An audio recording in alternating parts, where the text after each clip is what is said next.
সান্তাহারে নীলসাগর ট্রেনের 9 বগি লাইনচ্যুত, আহত প্রায় 2 শতাধিক। দর্শক, ঢাকা থেকে ছেড়ে আসা নীলসাগর এক্সপ্রেস ট্রেনটি বগুড়া জেলার সান্তাহার রেল স্টেশন অতিক্রম করেছে আজ বুধবার দুপুর 2টার দিকে। সাতিংগ্রাম বাগবাড়ি সংলগ্ন এলাকায় 9টি বগি লাইনচ্যুত হয়েছে। জানা গেছে, সান্তাহার রেল স্টেশনের উদূরে রেল লাইন আগে থেকেই ছিল 6 ইঞ্চির ভয়াবহ ফাটল। সংস্কার কাজ চলছিল সেখানে, বারবার সতর্ক করা হয়েছিল কর্তৃপক্ষকে। এমনকি দূর থেকে লাল পতাকা উড়িয়ে সংকেত দেওয়া হয়েছিল ট্রেন থামানোর জন্য।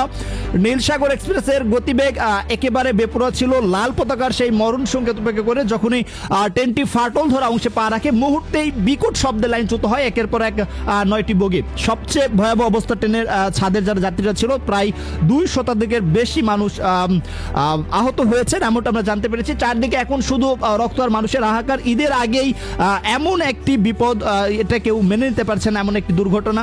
স্বজনদের কোলে ফেরার সময় মুসলমানদের কিন্তু আর কিছুদিন পর যে রমরমা ঈদ, সেটি কিন্তু উদযাপনের সৌভাগ্য হয়তো অনেকের হবে না, কাউকে হাসপাতালে থাকতে হবে। দর্শক, এলাকাবাসীর একটি খুব, তারা বলছেন যে মাত্র 5 মিনিট যদি ট্রেন অপেক্ষা করত আর যদি সেই সংকেতটুকু লক্ষ্য করতো, তাহলে আজকে এমন দিন হয়তো সান্তাহারবাসীকে দেখতে হতো না।